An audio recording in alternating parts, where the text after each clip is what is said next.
Halo Bapak Ibu, saudara-saudari sekalian, lovers and haters, salam cerdas Indonesiaku. Jumpa lagi kita pada kesempatan kali ini. Bagi Anda yang belum subscribe channel saya, silakan subscribe channel saya, tekan loncengnya agar Anda dapat notifikasi setiap kali saya mengupload video-video saya.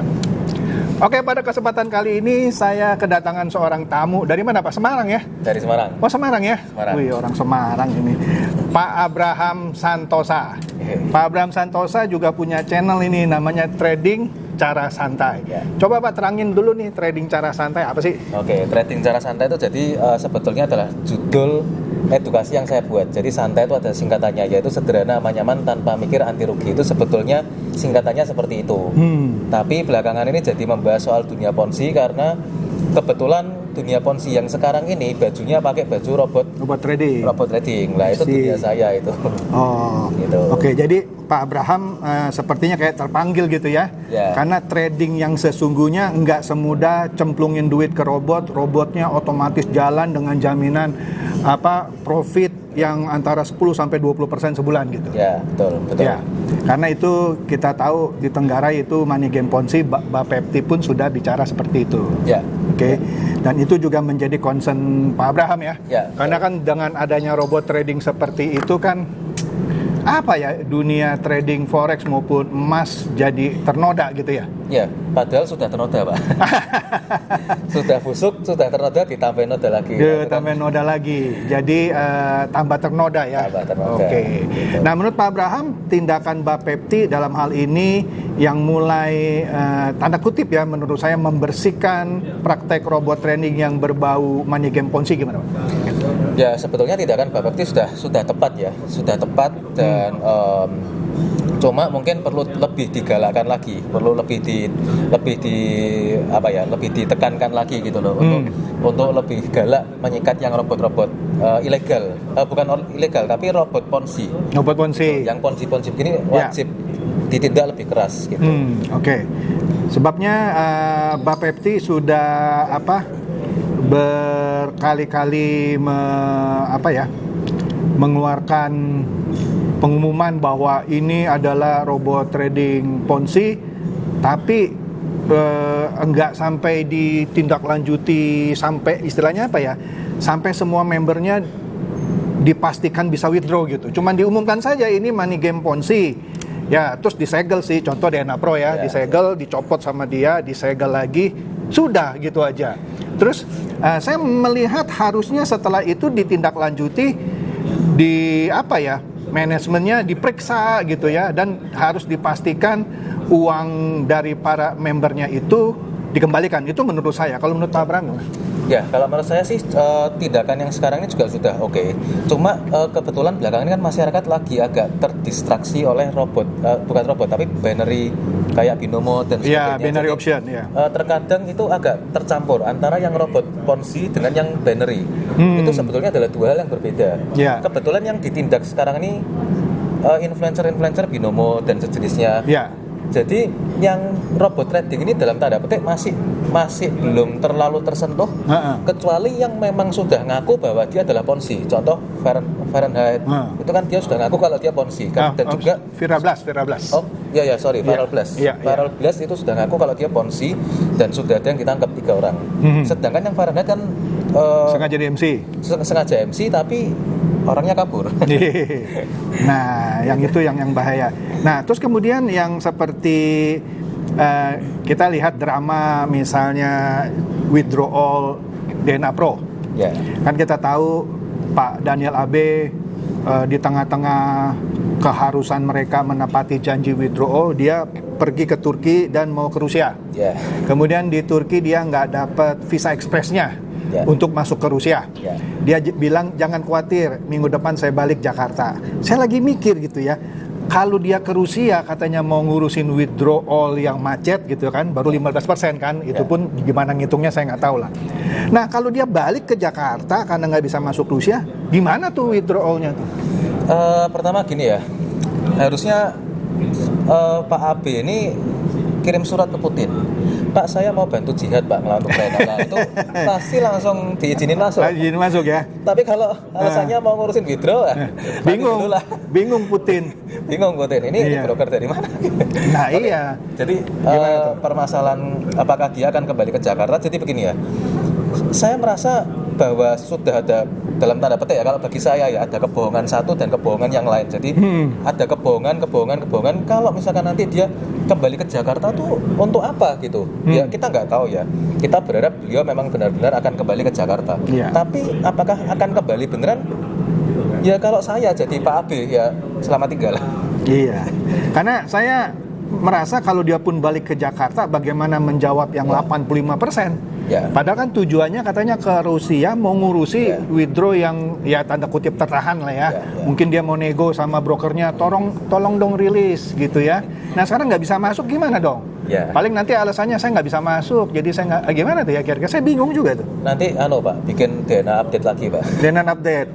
Halo DNA aku, Halo, apa DNA. kabur? Iya, apa kabur? Oh, iya. Udah halo plus kabur. Apa halu, apa kabur ya. Nah itu satu DNA Pro. Kemudian kita tahu juga ATG. Ya. ATG kan janjinya tanggal 18 ya. Ya, ATG. Tapi akhirnya sama juga Zong. So, Ya Zong malah dia minta bagi yang mau withdraw deposit dulu 50 USDT. Saya bingung gitu ya. Orang lagi nggak ada duit disuruh deposit lagi 50 USDT. Ini apa ya kira-kira ya? ya ini kan sebagai sarana. Jadi begini Pak. Ya kalau saya begitu tahu kalau pada awalnya ada kebohongan, saya terkadang tuh agak males ngikutin yang selanjutnya. Jadi kayak Lego Market itu saya tahu dari dulu bahwa dia sudah divonis fraud oleh Iya. MK5. MK5. Saya sudah tahu dari dulu. Jadi ketika saya tahu itu, pada awalnya lah ini aja yang ujung-ujungnya aja brokernya aja fraud. Ya. Jadi dia mau ngomong apapun, alasan apapun saya untuk apa didengerin gitu loh. Sudah pasti tidak akan ada ujung yang jelas. Iya. Nah itu saya menarik tuh. Jadi gini, kalau Lego Market, Pak Abraham juga pernah cek di MQ5 ya. Ya. Saya juga pernah ngecek tuh, iya kan. Nah terus seperti Alpha Success Corporation, Rusia juga tidak mengakui bahwa DNA Pro ada hubungan sama dia. Ya. Nah sebenarnya Bapepti kan sederhana, kan ada hubungan kerja dengan APPATK. Ya. Tinggal suruh telusuri aja itu uang-uang yang dikirim ke exchanger lokal yang juga nggak punya izin, dikirim kemana dua uangnya? Bener nggak dikirim ke Alpha Success Corporation ataukah bener yang kalau ATG dikirim ke Lego Market? Ya. Kan dari situ kan aliran uang kan jelas. Ya. Nah sebenarnya kan gampang tuh, ya kan? Supaya jangan sampai nanti mereka menyalahkan itu brokernya yang nggak bayar. Nah kalau menurut Pak Abraham gimana? Abraham kan kalau singkatnya AB juga kan? ABS. ABS. Ya gimana Pak? Oke, jadi ya harusnya sih pihak kepolisian juga bisa juga bisa ngecek juga, PPATK juga bisa ngecek.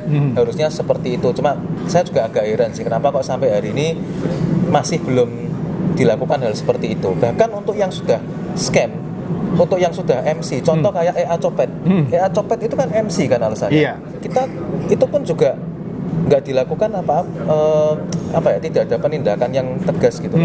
Walaupun memang belum tahu ya EA Copet itu apakah murni ponzi atau tidak, saya masih belum tahu sih kalau saya ya. Iya. Gitu. Ya, kalau saya sih merasa seharusnya dengan mudah Bapepti minta bantuan PPATK, tolong dong cek yang DNA Pro selama ini para pemain yang kirim uang ke exchanger lokal, bahkan beberapa ada yang pakai nama orang tuh exchanger lokal. Itu kan juga orangnya udah bisa langsung ditangkap tuh karena nggak punya izin. Ini saya sih ngomongnya terus terang aja. Kenapa exchanger lokal yang pakai nama orang itu nggak ditangkap? Itu satu. Terus ada juga mungkin ada yang pakai nama PT. Ada izinnya nggak dia sebagai exchangernya? Diproses juga harusnya. Kemudian ditelusuri setelah masuk ke exchanger lokal itu dikirim kemana uangnya? Jangan-jangan dibagi ke Pak Abraham Santosa? Hah? Gimana tuh? Oke, jadi terkadang begini Pak. Sebetulnya permasalahan exchanger itu memang semuanya ilegal Pak. Cuma masalahnya adalah kalau di Indonesia exchanger itu ada untuk memudahkan kita sebagai trader forex untuk deposit ke luar negeri. Jadi melalui exchanger itu. Nah masalahnya adalah hal seperti ini juga dipakai oleh yang ponzi. Ya. Jadi model bisnis yang seperti ini juga dipakai oleh yang ponzi. Jadi ada dua jenis.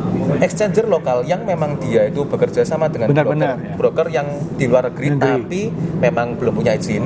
Ilegal sih ilegal tapi bukan ponzi.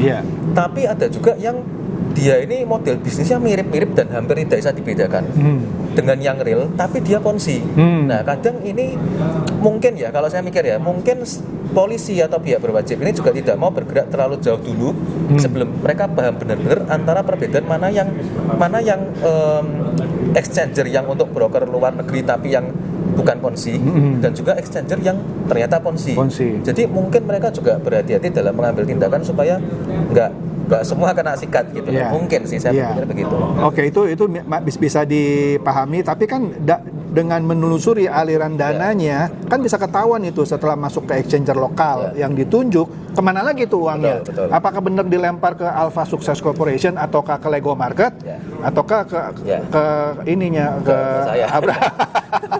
Kan siapa tahu Pak Abraham Santosa ini terlibat gitu ya. Ternyata uangnya dikirim ke Pak Abraham Santosa tidak ditradingkan. Nah, itu gimana tuh? Ya, betul. Harusnya kalau memang PPATK mau turun tangan, memang harusnya langsung permasalahan ini selesai. Iya. Harusnya seperti itu. Jadi ya memang kita juga mendorong sih kalau bisa ya PPATK atau siapapun pihak berwajib yang in charge di sini ya bisa ikut turun tangan lah untuk membantu meng-clearkan masalah seperti ini. Dan hal yang sama juga withdraw yang masih macet di Net 89 itu kan kira-kira sama.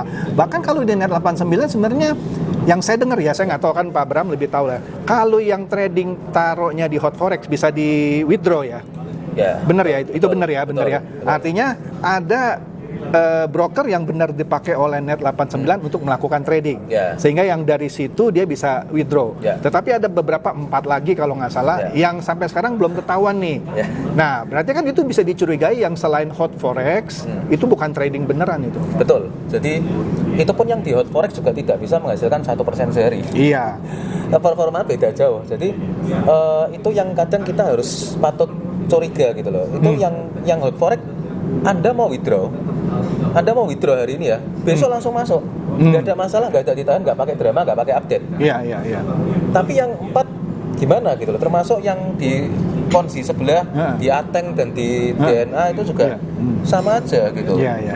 Oke, jadi kalau menurut Pak Abraham untuk mengatasi kekisruhan withdraw yang yang terhambat kan, kalau ATG alasannya maintenance nih, tapi masa 3 bulan maintenance nggak kelar-kelar gitu ya. Kalau DNA Pro alasannya mesti ke Rusia dulu. Net 89 nggak jelas saya alasannya gitu. Apa sih yang sebenarnya yang seharusnya saran kita nih ke pemerintah dalam hal ini Bapepti, Bareskrim dan lain-lain? Oke, kalau ini solusinya ya adalah ya harus ditindak segera. Jangan nunggu ada laporan sih kalau menurut saya ya. Jangan nunggu laporan, harus segera ditindak. Jadi ya betul. Sorry saya potong. Laporan sebenarnya Bapepti sebagai sebuah badan bisa membuat laporan atas nama masyarakat sebenarnya. Seharusnya tanpa nunggu pemainnya. Pemain kan ragu-ragu nih, kalau saya lapor duitnya balik nggak kan gitu kan. Sebenarnya saya mengharapkan Bapepti yang membuat laporan. Menurut Pak Abraham gimana? Ya memang harusnya ya, kalau memang Bapepti bisa bikin laporan ya harusnya Bapepti sih yang bikin laporan. Supaya orang tidak terombang-ambingkan dengan drama penarikan uang ini ya. Ya itu dia. Oke, selain itu apa saran Pak Abraham untuk kedepannya nih? Saran saya kedepannya nanti akan banyak sekali ponzi-ponzi dengan baju yang baru. Jadi kalau Anda yang saat ini belum join, segeralah join. Supaya jadi gini, Anda kalau mau join ponzi ketika masih miskin aja. Ketika masih miskin Anda join ponzi, kalau kena ponzi paling habisnya duit jutaan, belasan juta. Kalau sudah mapan dan kaya, jangan ikut ponzi. Ikut ponzi habisnya miliaran. Jadi kalau mau ikutlah sekarang secepat-cepatnya. Gitu ya. Gitu. Siapa duluan siapa menang gitu ya. Siapa duluan siapa menang. Tapi gini ya, kalau saran saya ya, ini tadi saran sesat, ini saran yang benar ya. Jadi saran saya kalau ada sesuatu yang too good to be true ya lebih baik jangan diikuti, atau kalau mau ngotot ikut ya sudah jangan join terlalu banyak. Kan too good to be true, tapi kan tetap too good. Nah kalau namanya too good Ya, Anda tetap join aja kalau mau join, tapi ya pakai dana yang Anda rela untuk hilang. Kalau memang benar-benar bagus 1% sehari, loh itu kalau 5 tahun, 3 tahun, duit $1.000 pun bisa jadi Ya. miliaran, Ya. kan gitu. Kalau kena scam, ya sudah $1.000 doang hilang, Ya, ya, gitu. Ya, oke. Jadi prinsipnya sesuatu yang terlalu gampang gitu ya, yang terlalu menjanjikan keuntungan besar di depan mata, itu kita sudah bisa bilang ponzi lah. Karena nggak ada lah di dunia pakai teori apapun bisnis atau suatu sistem yang bisa menghasilkan uang sedemikian hebat. Ya. Nggak ada. Kalau ada, mungkin Ibu Sri Mulyani akan taruh tuh uang negara semuanya gitu ke sana ya, supaya Indonesia keluar lebih cepat dari hutang luar negeri, ya kan? Betul. Nah, saya suka bercanda sama mereka. Ya kalau Ibu Sri Mulyani ikut taruh uang dia pribadi dan uang negara, saya ikut. Tapi kalau Ibu Sri Mulyani nggak taruh uang negara, ya saya nggak ikut. Itu barometer saya gitu. Itu bercandanya. Oke, sebagai penutup nih Pak, ini kita diskusi santai ya, sambil mau ngobrol sama teman-teman nih di satu restoran. Pesan apa lagi Pak yang mau disampaikan ke teman-teman ini, yang sedang dalam proses menanti? Oke. Bagi teman-teman yang sedang dalam proses kalau menanti berarti kan sudah join. Udah join ya. Kalau menanti lebih baik tidak usah dinantikan lagi, karena hasilnya tidak akan bagus. Jadi kalau saran saya segera move on. Seperti yang orang Ateng itu yang bilang event 18 Maret not event 18 Maret nggak cair Nggak atau cair. nggak jalan. Iya. Kita bisa hidup tanpa ATG kok, kan gitu. Ya, Iya. ya sudah, itu betul sekali sarannya. Gitu ya. Diikutin. Atau Pak, kalau yang tidak nggak terima ya lapor polisi lah. Ya, atau yang tidak terima bisa lapor polisi. Leadernya juga laporin dah tuh, gitu ya. Leadernya juga laporin. Gitu. Cuma ya Duit nggak kembali, yang penting masuk penjara gitu ya. ya, cuma ya terserah serela ada lah. Kadang Ya. tuh kan ada orang yang Ya. sudahlah. Iyalah. Ini jadi pelajaran, sudah saya ditipu, ya kadang ada yang seperti itu. Iya, sudahlah saya ditipu, lain kali saya ditipu lagi nggak apa-apa gitu ya. Sampai jadi gembel ya Pak. Nah, iya. Oke. Oke, Pak Abraham, terima kasih ya atas insight-nya. Jadi teman-teman, sahabat, lover and eater, demikianlah bincang-bincang santai saya dengan Pak Abraham Santosa mengenai drama withdrawal yang sampai sekarang masih macet di DNA Pro, ATG, dan Net 89. Semoga ini mencerdaskan dan mencerahkan Anda semua. Silakan share video saya ini kepada teman-teman, sahabat, atau kerabat supaya mereka tambah cerdas dan tercerahkan. Seperti biasa, terima kasih.